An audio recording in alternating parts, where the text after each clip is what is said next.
The No-Nonsense Roundtable. It's a weekly show broadcast on Rochester, New York's 50,000-watt Alhart radio station, News Radio WHAM 1180. The host, Dom Geneva, interviews guests from all walks of life, all with amazing stories to tell.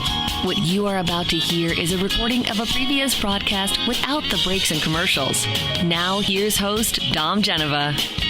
So welcome, everybody. We're here at the No Nonsense Roundtable once again on News Radio WHAM 1180. And I have somebody here. I talk about people that we know we want to know more about and people we don't know. And this is not somebody we don't know. This is Mr. Don Alhart is my guest. Well, welcome. I am so delighted. To be here. I'm so delighted to have you here. I was going to say, and hopefully somebody you don't know don't want to know more about. No. I'm going to take this opportunity to try to really get into your head. And as scary as that might sound, but you have just this wonderful life story. I say it's, some people have a life well lived, and the things that you've done and the direction that you've taken in life. And you're one of those rare people that knew what you wanted to do from a very young age. And I know we talked about that maybe a couple of years ago on the show, but that's worth repeating. Yeah. I think it goes back really to childhood. And it's interesting because recently I have been converting some of our old family films to digital. And I was always the first one to try anything. So when Super 8 came out, I had Super 8 films. When Kodak came out with a Super 8 Ectosound camera, which had the mag stripe on it, I think I probably was the first, maybe the only one to buy one. I'm not sure. It's been difficult to find someone to transfer those to digital with the sound. But I finally found someone, and very recently we were playing back. My daughter, who is now a music teacher, in these films is about 1.5, 2 years old, and desperately clutching this microphone, almost trying to eat it as if it's a licorice stick, and won't let go. And when people, her mother or I or anyone tries to remove this microphone, she just has a tantrum. And I think we always say, well, she takes after me, because I think that microphone was always something that was meaningful to me. It goes back to my father's store. He had an appliance and hardware store, and we would have a sale once a year. It's called Open House. And my father was a very good marketer. He would have free coffee and donuts from 3 to 5, 7 to 9, 3 days in November. And then on Saturday night, they would have a big drawing. And for me to even test out the microphone on the PA system and hear my own voice was the biggest thrill I can imagine. I still do. I still do enjoy a PA system and hearing that voice come out of a speaker. So that was probably the very. I would just we had back then the telephone system, 3 lines, and I would be the one to just run to the microphone and say, hardware, call on number and line. I mean, I just loved to do that. It was a fascination for me long before I thought of broadcasting or anything like that. Just the fascination of hearing your own voice. Well, didn't you have a radio station in your home at the time? Yeah. Something that you that one of your teachers encouraged you to do? This was back in 5th grade. My best friend, Pete Burl, and I were just thrilled when Don Netzker set up a radio station in the corner of the room. He was one of those teachers who made every educational experience a fun project. He took the basic curriculum that we had, but he found unique ways to weave in some fun activities. So he put up some drywall in the corner of the room, put a little window, and build a studio. I tell kids about this now, and I have to watch how I phrase it, because I say he put some turntables in. Well, they really don't know what a record is, and microphones, and set up this radio station. Well, he didn't do it for the whole year. It was for one segment of our 5th grade. So eventually he took it down. We were devastated. And so we found out where he bought the equipment. I think it was Lafayette Radio and Allied Radio catalogs. I remember that, yeah. And we got these catalogs. I still have at home the original microphones, and we recreated these radio stations in each of our own bedrooms. Mine was WRVA radio. He was WRGB, I think it was at the time. And I still have reel-to-reel tapes. I should have dubbed one off and brought it to you. But I still have the original tapes of our radio broadcast that we would do and record on reel-to-reel tapes. It was we just knew from that moment on that radio was something we wanted to do, and that was really the first dream, just to be on the radio. So what was the format? We did everything. Obviously we used music. We had the records. You had to produce those records, hit the post. Whenever you introduced a record, we would run microphones out in the backyard and do interviews with anyone walking by. Pete had a younger sister. We would pretend it was also television, and they would do a ballet dance. We would interview his. We have all these interviews, still on tape, and I need to probably digitize those as well. But we would put on big productions. I think that's part of it. I think as I've gone through life, whether it's a Rotary program or a dinner event, that sense of production was the one thing that propelled everything. Part of it was radio, later it was television, but producing an event, producing a broadcast, and he went on to produce Hollywood films and television shows, Ally McBeal, Smoking the Bandit 2, The Natural. So he channeled one way, I channeled the other way. But in each of our cases, it was that sense of production and perfection. We really probably put a little bit too much emphasis on perfection. But we were doing a pretend cooking show in my kitchen in my mother's house, and we would Trudy McNall used to have a cooking show on what was Channel 6 and 5 and now Channel 8. So we recreated that. We had all the ingredients measured out. We had everything done. And my mother happened on it. And Pete Burrell still remembers me saying, "Mom, we're in the middle of a broadcast here." She wanted to use her kitchen. I'm yelling, "Mom, we're in the middle of a broadcast. You've just interrupted this broadcast. You can't come in here. We're on the air." We're on the air. Do you remember what you were making? Probably chocolate chip cookies, but we had all pre-measured everything in the cups like they do on the cooking shows, and made a total mess out of the kitchen. But we were on the air, and that's what we were doing. Did you do news? Fluffy's dog is sick and stuff like that. But we would do commercials. We would take the Reader's Digest and ad-lib commercials out of Reader's Digest. We would call. We somehow got the private line from the Weather Service, because this is back before all of the stuff we have now. And we had to have an accurate weather forecast. And I remember, I think my brother at the time, had worked in radio, WSAY. So it was Fairview 8 7391, I think was the number. So Fairview 8, I can't remember what the numbers would translate to, but we would call and as deep a voice as we could muster. Can we have the current values, please, and the forecast?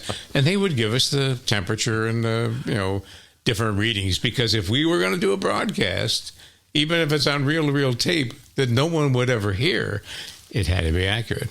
Well, and the fascinating thing is, back then, you didn't know you had this voice for broadcasting or the looks for broadcasting. No. You're a young kid, right? And we didn't. I can remember going to Ithaca College, and the very first day, and I thought I was this, hotshot reporter. I only found out then, the one professor said, "You sound like you're from Rochester. You have that nasally twang, Rochester." And it kind of put me in my place. Well, the worst things. I'm Dom Genova, your host, every Saturday, 10 to 11 here on News Radio WHAM 1180. And I always like to remind people that you can find all of our past shows on NoNonsenseRoundtable.com and get them at your leisure. And I'm here today with one of my favorite people in Rochester. One of my favorite people anywhere, Mr. Don Alhart. And I have to tell you, there's a question. Does anybody not like you? I can't imagine anybody doesn't like you. I always say, and we do. We get, we get our good share of emails and comments once in a while. As I get older, I get more. When things happen at the station, people say, why is he still working? Why don't you retire? Why don't you get out of the way so young people can move up? And, so I do get that. And I always say, people, if everybody loved me, we'd have 100% of the ratings. We don't. People watch the other stations, and I understand that people have favorites, and they should. Well, that's not really the question I was asking, because people have different tastes. But I can't imagine anybody not liking you as a person. I mean, you're very. I hope they do. Do you ever yell? I think you probably don't yell. No, it's kind of the joke around work. I don't think people can recall an instance where I've raised my voice. I can't think of one. I only do it on days that end in a Y. Yeah. I think that's probably part of upbringing that I just have never really gotten visibly angry at somebody. I get frustrated, and things happen, but never. Never to that extent. Self-control. Yeah. So you were talking about, you were just talking about when are you going to retire? So I was looking online. I actually did a little bit of show prep for the show, and I'm looking online, and you get one of these sites on Google or whatever, and it says, what do people ask about Don Alhart? Okay. People ask, is Don Alhart retiring? Okay. The second one, I have no idea. Who is Ginny Ryan married to? These are the four questions. Okay. All right. How old is Don Alhart, and how old is Doug Emledge? I think everybody's thinking that Doug Emledge is there, throwing marbles at your feet. That was a long-standing joke, and I've recently stepped back to do just the six.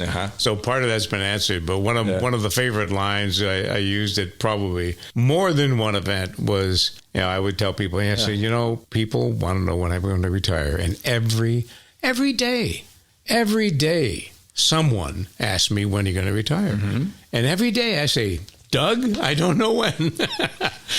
and we've joked about that. We've joked over the years. And Doug is joking now that, if I don't stop at some point, I'll be hosting his retirement party. Yeah, but it depends on how they ask it, how they word it. When are you going to retire is different than when are you going to retire, right?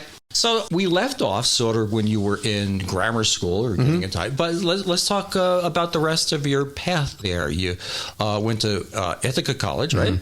Yeah, that was, I knew right away what I wanted to do.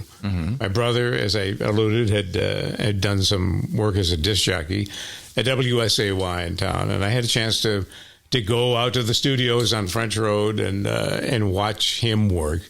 And I knew from that moment, this is something I wanted to do. And when I started exploring colleges, Ithaca College seemed like a no-brainer to me. I can still remember not arguing, but conversations with the guidance counselor at Penfield High saying you should apply to Syracuse, to Ithaca, to Emerson up in Boston. There's a whole bunch of colleges. And at that time, I said, well, what would be the easiest school to get into? And they said, well, probably Ithaca College. I mean, this is before Ithaca had built a new campus up on the hill. It was downtown, scattered around. I said, well, that's where I want to go, and that's where I'm going to apply. They said, well, what about these other schools? I said, well, you've kind of implied that if I can't get in there, I'm not going to get in anywhere. And I wasn't overly ambitious to write all those essays. I said, I'm just going to apply to Ithaca College, and that's where I want to go. And I did it for a number of reasons, mostly because the hands-on experience opportunity was there. They at the time, and still to this day, Ithaca's in a valley. And this is when cable TV existed, long before the cable we know now. A man by the name of Srirachi had a cable system there because without it, you couldn't watch television in Ithaca. You couldn't watch Binghamton, you couldn't watch Syracuse because the signals went right over this valley. So he was the one that captured the signals on an antenna and wired the homes in Ithaca. So everybody in Ithaca that watched television had to watch cable. And he was kind enough to let Ithaca College have one of those channels. So we were able to be on the air. We were able to do a television newscast once a week. We were able to have radio broadcasts, an FM station that could be heard around town. And more than that, we were able to be in the studio and actually run the equipment. So that all appealed to me. Coincidentally, at the time, and probably as beneficial as college, was an opportunity right out of high school to work at what is now Channel 8. It was Channel 5 when I started working there in 1962. It was a summer. That was the summer they were moving, I think, to Channel 8 because Channel 13 was coming on the air and everybody had a shift. So I had a wonderful opportunity to work for 3 summers at Channel 8 as a summer relief engineer, which meant I filled in for whoever was on vacation. I ran cameras for Tom Decker and Bob Mills in the studio. Then I would run the audio board for Gary Smith and the radio side. I'd work in the film lab. I'd work in the FM. Yeah. So between college and Channel 8, that foundation was really strengthened. So I would call that you learned your craft. Yeah.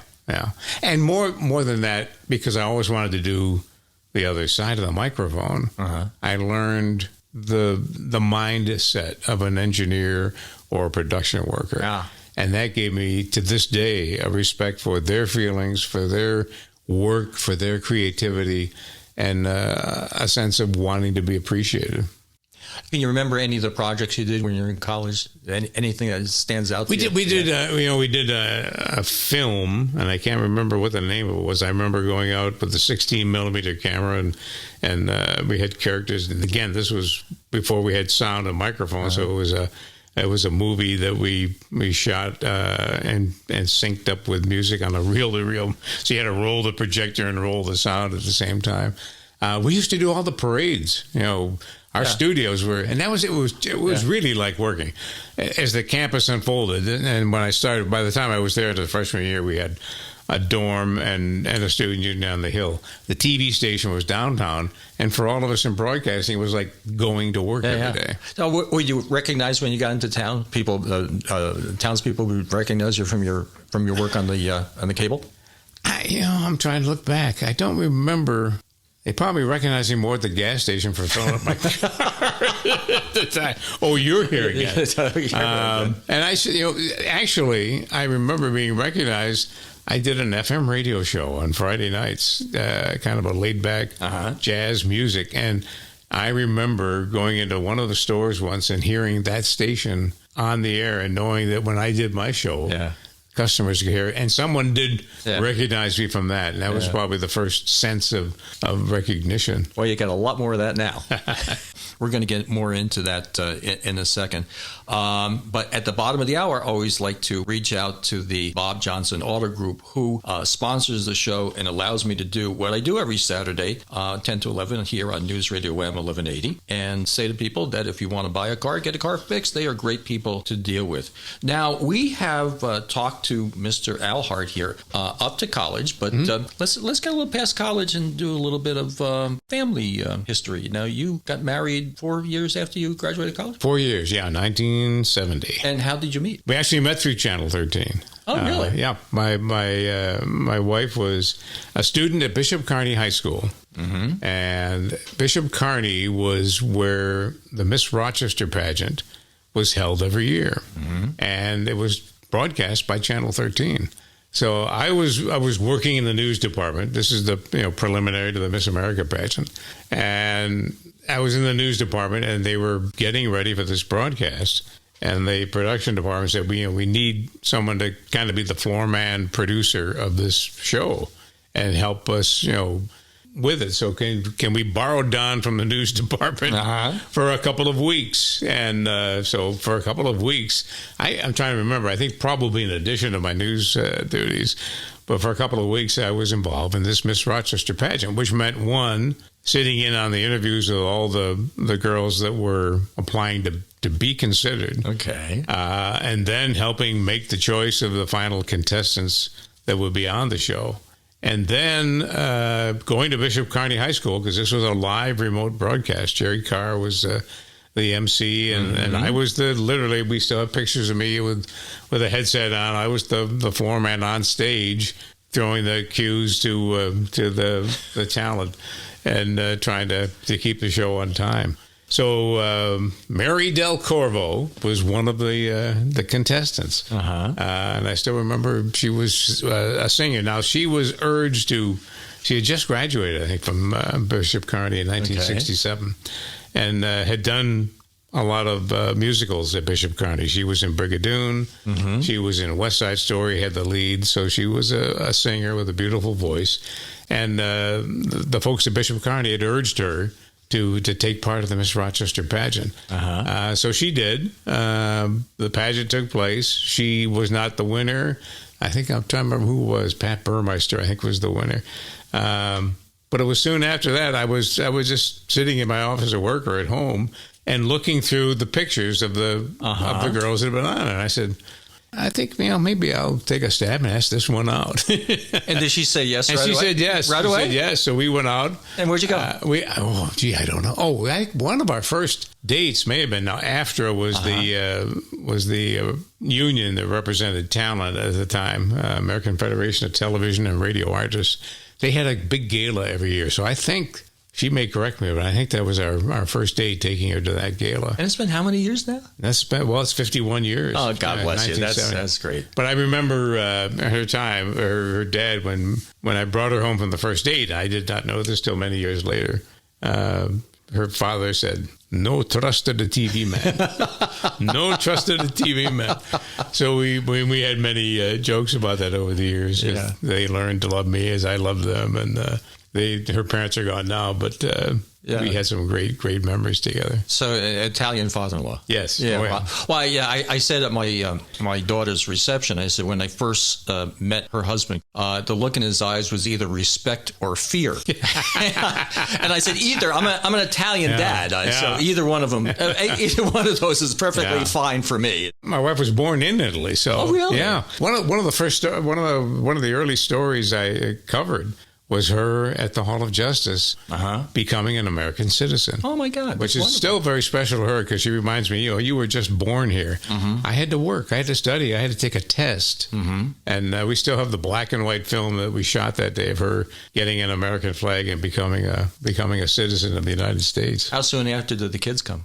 1971, our son was born. So we were married in January of 1970. Todd was born in June of 71. Our daughter Jennifer in September of 73, and the youngest John in November of 1978. Yeah, it goes fast though, doesn't it? Yeah. Time accelerates as you grow older, I think. Every day. So tell me about the culture back then of being a broadcaster, newscaster. Things have had to change since those days. I mean, and it's interesting. I talk about covering the 1971 Attica prison riot. And at that time, you have to drive to Attica, shoot whatever we could shoot on film, bring it back to Rochester, wait for an hour and a half for it to be processed, look at the film, and then put it on the air. And in that process, gave us a lot of time to really put the story together, to verify the things we needed to verify. Turn that head to today, there would be live trucks, and not even trucks anymore. We don't even use those. Just live units outside instantly reporting. And I think that's been the real challenge. I think we have to, many times slow ourselves down in the newsroom. And I credit the people we find in our newsroom today. Many times they'll see something now on social media, and there's a gut instinct to get this on the air as soon as we can. And every time we have 3 or 4 voices in the newsroom saying, wait a minute, we have to vet this. We have to call people. We have to not just take it based on this level of learning about it. But that becomes a challenge. And that's what's changed, I think, a lot over the years. The time we had to put something on. We only had 2 newscasts a day. When I started, we had an early newscast. I think it was 5 minutes long. It's 7:25. We had Mike Douglas and Merv Griffin back to back. And those 2 talk shows overlapped the local news on other stations on purpose, because that's how a news station was going to build their ratings. So I think Merv Griffin or Mike Douglas, whichever show was on second, ended at 7:20, let's say. And there was the weather with Jerry Carr, and then there was at 7:25, 5 minutes of news. And then we did a late newscast, a late weathercast, a late sportscast. One of my first jobs was to come up with and produce, we're going to put all these together in 1/2 hour. Instead of 3 separate shows. And that was probably one of the first production challenges that I had. Well, I was reading a book about Walter Cronkite, and what I didn't realize is that the news, the national news, was only 15 minutes long back when. And now you have a 24-hour news cycle. Yeah. That was one of my first jobs at 6:30, because we didn't carry we didn't carry ABC News. I'm not sure why, but we would record it. Well, we didn't carry it because we had those talk shows on. So the national news never aired. I would record that 15 minutes on a videotape machine, and my job was to go through and pick out stories we would then put on at 11. Has the business changed a lot just in the last couple of years, or is it just a perception that we have? I think it has. I think newsrooms are struggling now to get young people to stay in the business. We have lost, and we're not alone. Stations across the country are losing young reporters for a number of reasons. I think one, you're now required as a beginning reporter to shoot the video, record it, put your story together. And it's been some emotional stories, too, that I think have challenged young people who now say, maybe I want to do something else. I'm Dom Genova here with the wonderful Mr. Don Alhart, newscaster, famous newscaster. You're in the Guinness Book of Records, right? Yeah. We haven't renewed that. I hold the record now for 50 years at one station. And now I've been there 55 years. Wow. And so I asked the station promotion general, I said, are we going to renew this? We ought to file it again and make it 55. Well, you have to go through another application. You have to pay again. And I think they're thinking, all right, well, he's probably going to work, a couple more years, 3, who knows? Yeah. Why don't we wait until you're all done? And then you can claim it. We won't have to add to it. So for now, 50 is standing as the record. And lots of Murrow Awards, right? National Murrow Award. You have to be very proud of that. Very proud. I'm very proud of the Best Newscast in the Nation Award, which we won once. And that was for the 6 o'clock news because it was a team effort. And it really was something we could share at that time, Bill Peterson and Mike Catalana. Yeah, God rest his soul. What a great guy. Now, just on the lighter side, there's some rumor that you were mistaken for another famous at a Wendy's? Or this was at McDonald's on West Henrietta Road, because I would be there frequently. When you work nights, you run out, grab a bite to eat. And I got to the first window, and I could tell, you can always tell when somebody recognizes you, but the woman didn't say anything. And took my order. By the time I got to the second window, there were 5 or 6 people gathered at the window. And, of course, you try to be humble, but you're also kind of flattered, you know. And so I'm picking up my order, and this woman says, I can't believe it. I can't believe Bob Barker is at our McDonald's. Now, this was now it would be a little more understandable. This was probably 10, 15 years ago, so I would hope I look a little younger then. But I've had people. I remember at Marketplace Mall once, a gentleman came up and said, "Don, do you remember me?"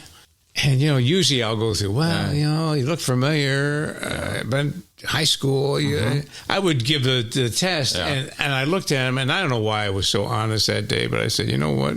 I said, to be honest with you, I don't. He said, good for you. I'd never met you before in my life.